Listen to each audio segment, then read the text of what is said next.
Pre-sunrise Tokyo held its breath between darkness and dawn. Neon signs flickered their last electric pulses through the drizzle as Maya stood alone in a narrow alley behind Club Midnight, her hands trembling with adrenaline she couldn't explain. The scent of rain on pavement mixed with cigarette smoke and expensive cologne still clung to her dress. Between her fingers, she clutched a frayed purple ribbon, Zoe's good luck charm, tucked into her dance bag before she left New York 3 days ago. "Stay safe, Mama." A distant gunshot cracked the silence. The club's back door swung open. A suited man stumbled out, his usual composure shattered. "He wants to see you again," he whispered, eyes darting to the shadows. "The boss.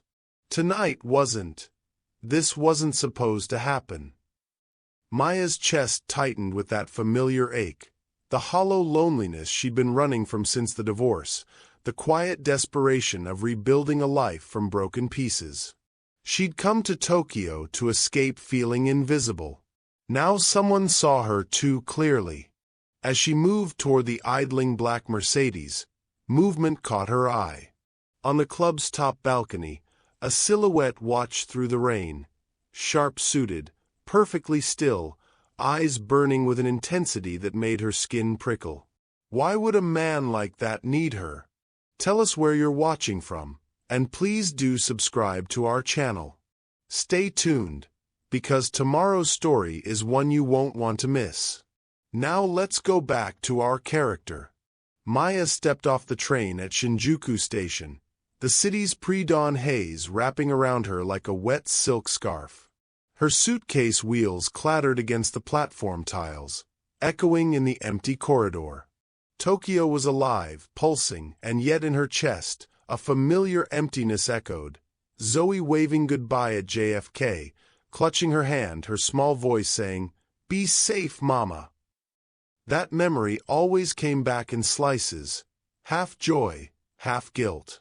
She had left her daughter behind for work, for ambition, for a dream that sometimes felt as fragile as the origami cranes she used to fold with Zoe.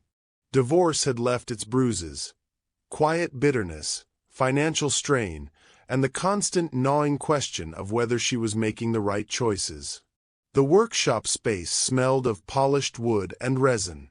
Maya stood before a line of eager students, arms stretching into the air, her voice steady but warm.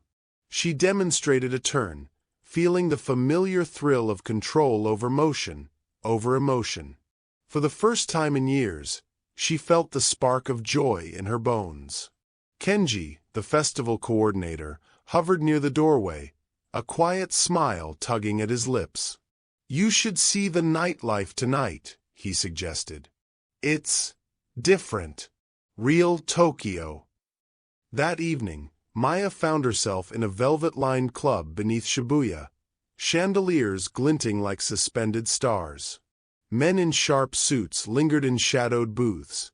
The air smelled of aged whiskey and something metallic she couldn't name. The DJ, catching sight of her from the corner, froze mid-set. Then he raised a hand to the mic. "Ladies and gentlemen, Maya Collins." The spotlight hit her like a sudden weight. All 200 eyes followed. Maya's pulse quickened. She had come to dance, to teach, to inspire. Yet here, she was under scrutiny, exposed, and entirely alive. She let the music take her. Jazz rolled over her limbs like liquid fire. Every gesture spoke of loss, longing, and fierce resolve. Every turn and sway left a trace of her story on the floor. In a private booth above, Taro sat motionless. Weapons shipments and clan disputes were a hum behind his stillness, yet not a single word reached him. His eyes were locked on her. "I will marry now," he said quietly, to no one in particular. His right-hand man, Hiroshi, froze mid-sentence, face pale. By the time Maya returned to her hotel, 12 dozen white orchids filled her room, their fragrance cloying yet intoxicating. A card read simply, "Dinner tomorrow, 8 p.m. A car will collect you." Her stomach knotted.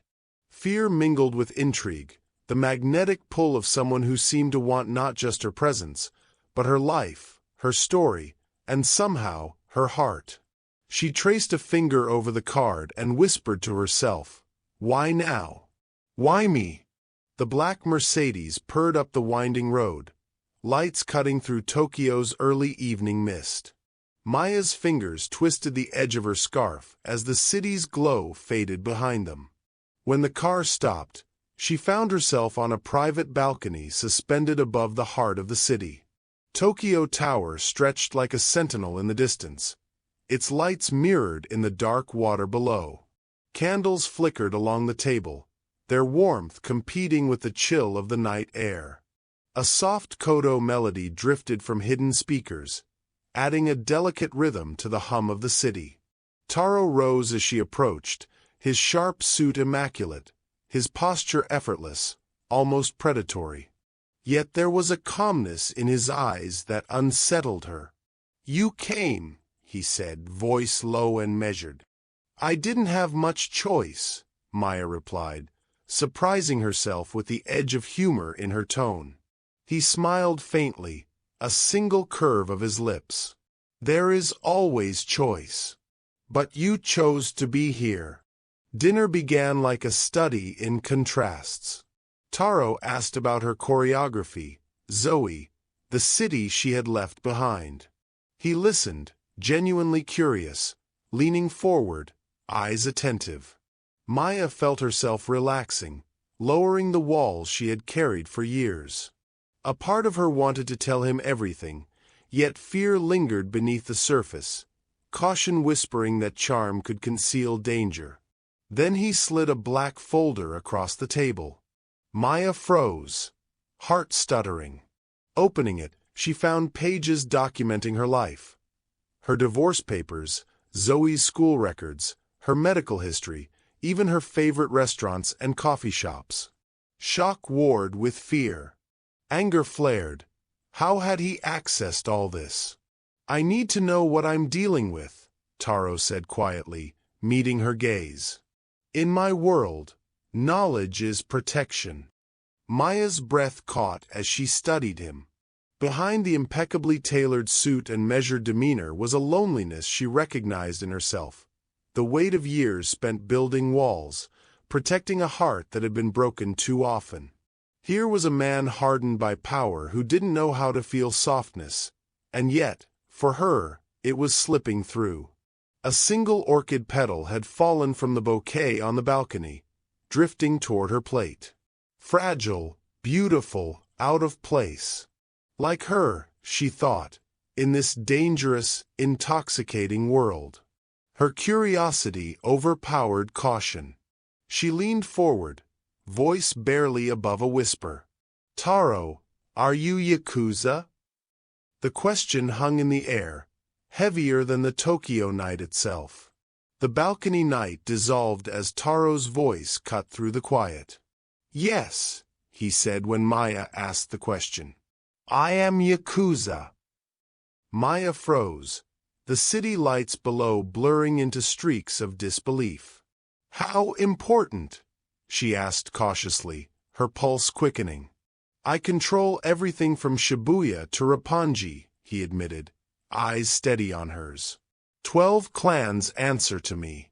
The police know my name but will never touch me. I am what your movies would call a crime lord." Her breath hitched. Fear, awe, and an unexpected thrill collided in her chest. "And you want to marry me? A woman you met 4 days ago?"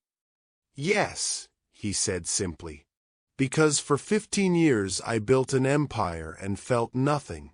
No joy, no hope, no peace. Until I saw you dance.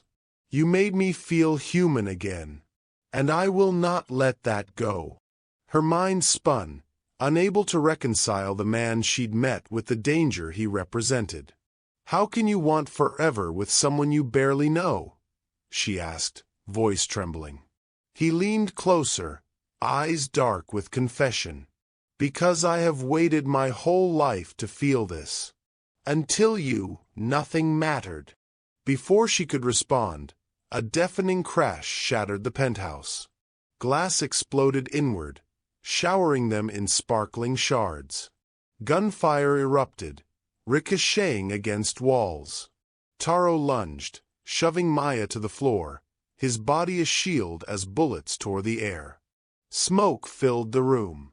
She screamed as he moved with terrifying precision, stabbing, shooting, breaking bones with fluid efficiency. 3 masked men fell before he even glanced at them directly. Maya pressed herself to the floor, heart hammering, stomach twisting.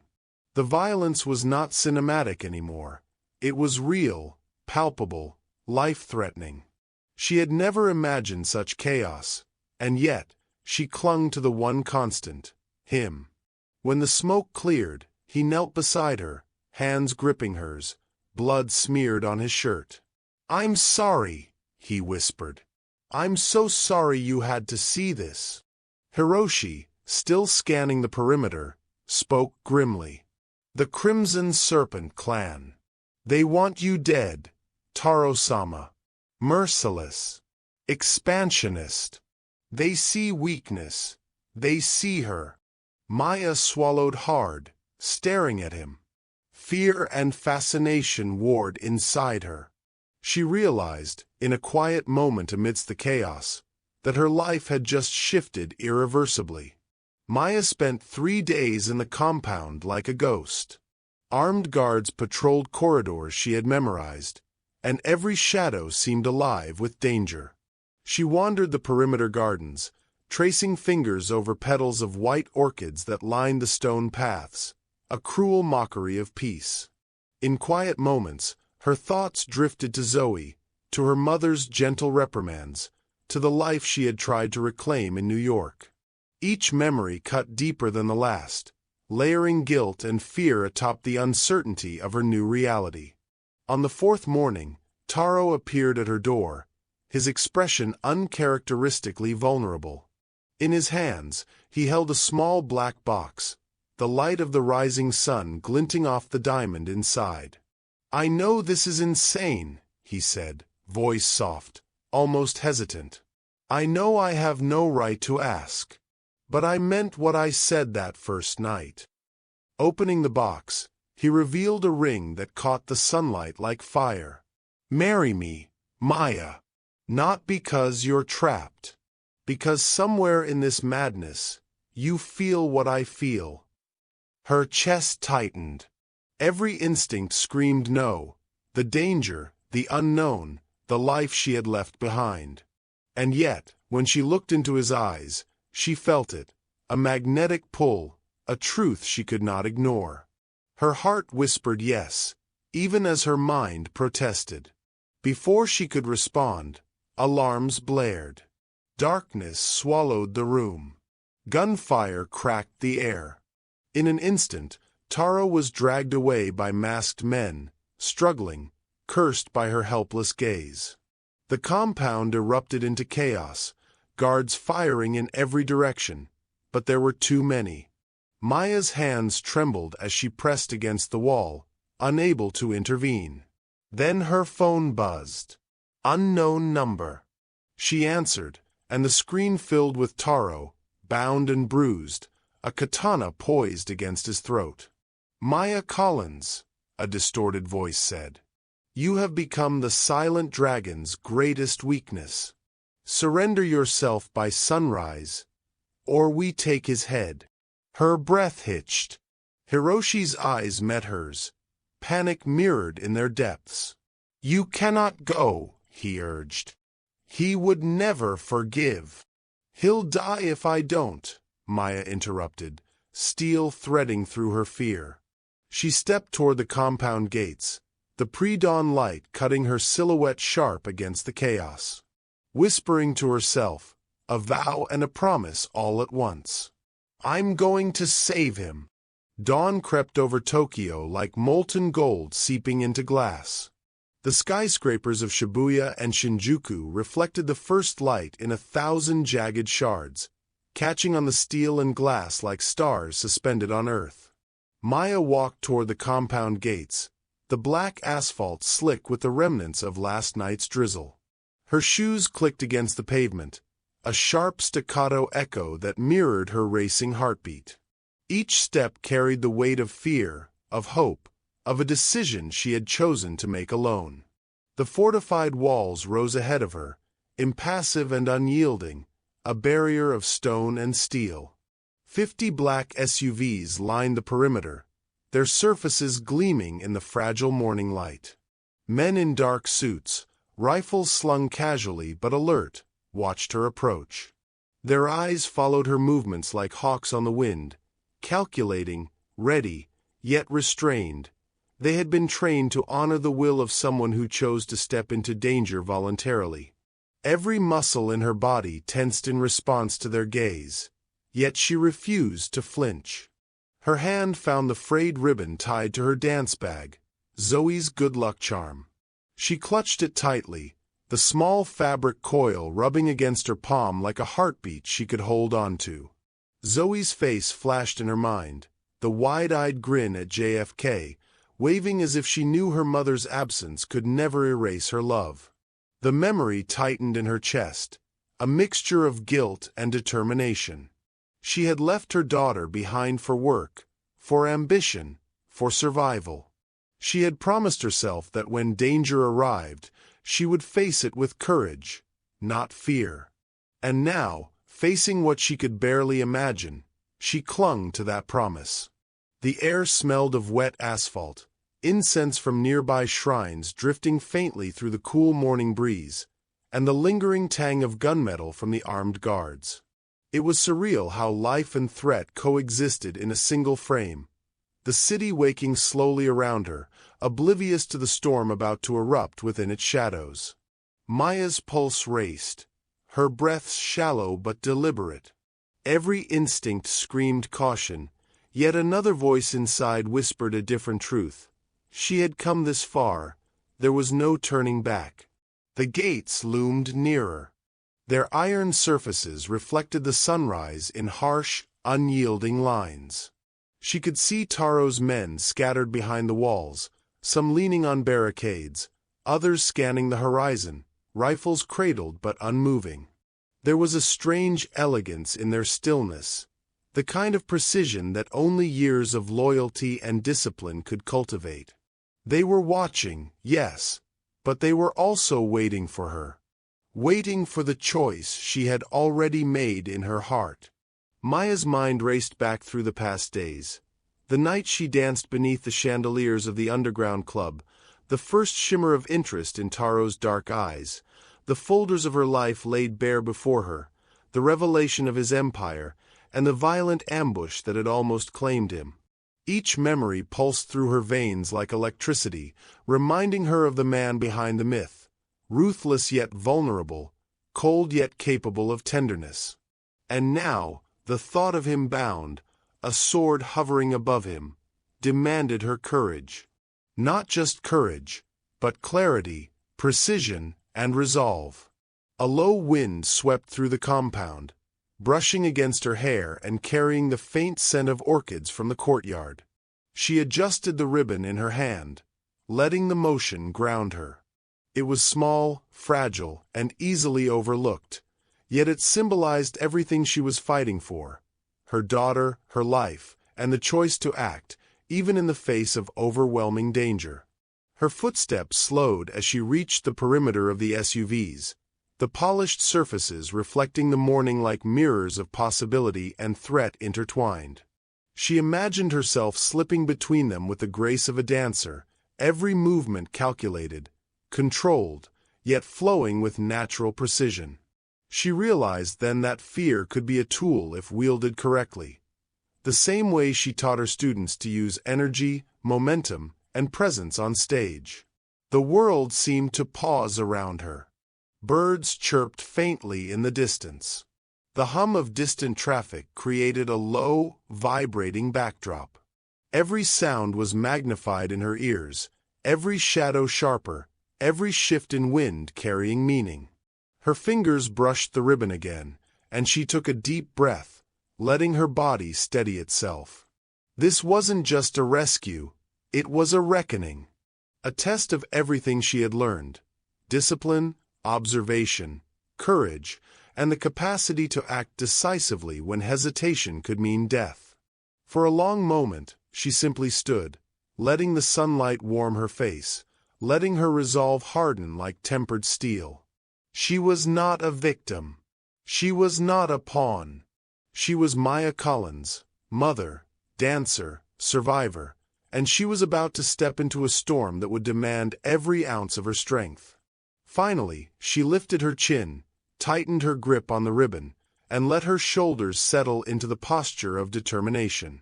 Every heartbeat, every nerve, every breath was hers to command. She walked toward the gates, slow, deliberate, unwavering. Each step was a declaration. She would face what awaited her. She would not fail. The city held its breath alongside her, red and gold sunlight reflecting off steel and glass, a world poised between danger and hope. And through it all, she whispered, more to herself than anyone else, "I'm going to save him."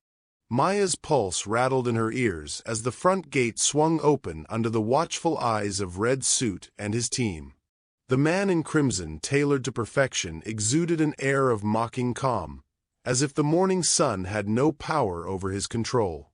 He leaned forward, one hand gesturing toward a laptop perched on a makeshift podium. The screen flickered, and there he was, Taro, bound to a chair, bruised, blood streaking the side of his face, a katana hovering precariously at his throat. "You came alone," Red Suit said, voice smooth but lethal, "because you think him worth more than your own life. Clever. Foolish. Let's see if your courage matches your confidence." He paused, letting the tension stretch like taut wire, eyes glinting with anticipation. "Do you understand the situation? One wrong move, and he dies. One hesitation, and this compound is ash before sunrise." Maya's chest heaved, her mind a whirlwind of fear, anger, and calculation. She allowed herself a long inhale, the city's glow behind her painting her silhouette in red and gold. Her trembling fingers brushed Zoe's ribbon, grounding her, reminding her that panic was not an option. Red Suit smiled, clearly enjoying the theater, and continued, "You have exactly 1 hour to make your choice. Step aside, and your man dies. Step forward, and perhaps you might entertain a chance at survival." A soft hiss of the wind carried the faint scent of morning rain, mingling with the metallic tang of the weapons glinting along the perimeter. Maya's eyes scanned her surroundings. The compound's walls, the scattered guards, the SUVs poised like black predators. Every muscle in her body began to align, each thought sharpening, each heartbeat slowing to a controlled rhythm. Red Suit leaned back, smug, certain she would falter. But Maya's mind was already calculating, rehearsing movements she had drilled 1,000 times in her dance studio, each posture, each motion a weapon of precision. Most people only knew her as a choreographer, a teacher of elegance and grace. Few had ever realized the discipline that underpinned every pirouette, every leap, every shift of weight. "What are you doing?" Red Suit taunted, gesturing toward the laptop. "Courage alone won't save him." Maya's lips curved into a faint, almost imperceptible smile. "You're right," she said softly. "Courage alone isn't enough." She shifted her weight, feeling the ribbon tighten in her palm. Memories of her classes, of training students in Krav Maga alongside their dance routines, surged through her, wrist locks, evasive maneuvers, strikes timed with rhythm, the fluidity of grace married to the inevitability of force. Every hour of instruction, every sweat-stained rehearsal, every whispered admonition about discipline and control had prepared her for this moment. In a single, fluid motion, she lunged. Her right elbow caught the first guard across the chest, sending him reeling backward into a polished SUV. Her left wrist twisted, snapping the guard's weapon from his grip. She spun, leveraging her momentum to deliver a precise kick that sent the second attacker stumbling. The air vibrated with impact, the sound of bodies colliding echoing against the walls. Red Suit froze, shocked by the sudden display of lethal elegance. "Impressive," he muttered, his confidence cracking. "But temporary." From the smoke of chaos, Maya didn't pause. She ducked low, rolled over a fallen barricade, and sprinted toward the laptop with the same precision she used on stage. A flick of her fingers, a tap of a button, and the live feed switched, obscuring the camera angles, buying precious seconds. Then came the hum, low, mechanical, and precise. A black helicopter descended behind enemy lines, slicing through the haze of smoke and dawn. A stealth team rappelled swiftly, landing in perfect synchronization. Maya's eyes locked on Taro. Though bound, bruised, and beaten, he recognized the approach instantly, his trained mind reading their arrival in split seconds. The team swept through the enemy lines, securing the area with silent efficiency. In moments, the guards who had pinned Taro fell back, disoriented, overwhelmed. The katana clattered to the ground, harmless now, and Taro's hands were freed by practiced fingers, undoing ropes with speed honed from experience. Maya exhaled, muscles trembling, sweat slick on her skin, but the relief was brief. The threat was not entirely gone.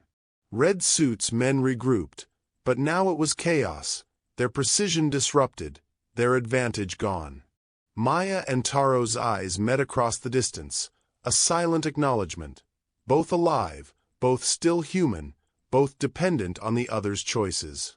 "You're not invincible," Maya whispered, voice low, more to herself than him, as she scanned the perimeter for threats. "And neither am I." Taro, adjusting to freedom, nodded once, his eyes softening for the first time that day. "You've changed everything," he said, voice hoarse, laced with gratitude, awe, and the faintest hint of something like love. Maya allowed herself a brief smile, letting the tension ebb, just enough to steady herself. They moved as one toward the compound's exit, each step measured, deliberate, synchronized. Her training, his strategy, their trust converging into a single lethal ballet of survival. The helicopter lifted into the sunrise, carrying Taro and the stealth team, leaving the enemy in disarray. Maya remained on the ground for a heartbeat longer, surveying the aftermath, before following, her heart and mind aligned with purpose. The morning light spilled over them, burning away shadows, but leaving the consequences of the battle etched into every line of their bodies. She was not a damsel swept away by fate. Taro was not a flawless, untouchable king. Survival depended on courage, intelligence, and partnership. Together, they had rewritten the rules of engagement, and together, they would face whatever came next. Not as victim and savior, but as equals bound by shared resolve. In that moment, Maya understood something deeper than relief. The world had not handed them safety, control, or certainty. It had handed them each other. And for both of them, that was more dangerous and more precious than any weapon or empire. The smoke hung low, curling in the pale morning light like a lingering shadow of chaos. The compound, once a fortress of steel and black SUVs, now resembled a battlefield frozen mid-collapse. Cracked pavement, toppled barricades, and the scattered remnants of weapons reflected the carnage in jagged angles. Through it all, Maya ran, feet pounding, ribbon clenched tightly in her hand, heartbeat thrumming like a drum against the adrenaline in her veins. Ahead, Taro emerged from the dust, his jacket torn, face streaked with grime and blood, but alive. Their eyes met across the ruined courtyard, a world of danger and destruction collapsing around them, yet tethered together by something far stronger than fear: recognition, relief, and the profound pull of the bond forged in life-or-death moments. "You were supposed to wait," he called, voice rough but edged with both exasperation and something softer, relief, perhaps even awe. "You were supposed to not get kidnapped," Maya shot back, a faint grin cutting across her exhausted features. Her chest heaved, sweat and dust mingling on her skin, but in that chaos, there was clarity. She had chosen, acted, survived, and reclaimed power over her own fate, and he had survived because she had. He closed the distance in long, purposeful strides, and she ran toward him without hesitation. Their collision was a perfect counterbalance of tension released. Arms wrapped around each other, dust falling like sparks around them, breath mingling, hearts hammering in sync. He held her close, not in control, not in command, but in mutual relief, grounding himself in the warmth she radiated despite the ruin around them. The sun began to rise fully now, brushing the city in pale gold, piercing through the smoke, glinting off shards of glass and twisted metal. It illuminated the edges of Taro's dark hair, the lines of exhaustion etched across his face, and the quiet determination in Maya's eyes. The world was messy, violent, and unpredictable, yet in that small circle of light, everything that mattered was theirs. Taro stepped back slightly, still holding her hands, and in a voice that carried both weight and tenderness, he said, "Marry me. Today." Maya's breath caught, the words echoing in her chest like music she had almost forgotten she could feel. Her gaze swept over him, at the man who had been danger and obsession, violence and devotion, all wrapped in a single impossible package. She thought of the orchids, the ambush, the night she had risked everything for him, and the sunlight now washing the city in promise. "Yes," she whispered, voice steady despite the chaos, voice carrying conviction. "Yes." The simplicity of her answer was absolute, a clear line drawn through a world of uncertainty. Taro's lips curved into a rare, unguarded smile, and he pulled her into another embrace, as if to physically anchor the promise they had just made. Around them, the city breathed, unaware, indifferent, but somehow perfectly timed for their reunion. The dust continued to settle, the distant sirens a faint reminder that the world had not stopped, but for that moment, light had won over darkness. The sun rose higher, illuminating Taro and Maya standing amidst the chaos, two souls who had survived the impossible, bound not by control or power, but by choice and trust. Even in the aftermath of violence, even when the world threatened to crumble, they had found certainty in each other, a calm, fragile, yet unshakable center in a storm of danger. The battle was over, the promise was made, and the first rays of sunlight painted them in gold, marking the end of one chapter and the beginning of another. 3 months had passed, yet Tokyo still carried the faint scent of rain and incense from that day of chaos, mingled with memories of adrenaline and whispered fear. Now, the city felt different to Maya, softer, quieter, and more certain, as if the storm had swept away the impossible and left clarity in its wake. White orchids lined the private courtyard where the ceremony was set. The soft petals caught the afternoon sunlight, glowing with an almost ethereal purity against the dark stone paths and polished marble columns. The air carried the faint hum of conversation and laughter, muted by the weight of elegance and expectation. Diplomats in tailored suits whispered quietly to one another.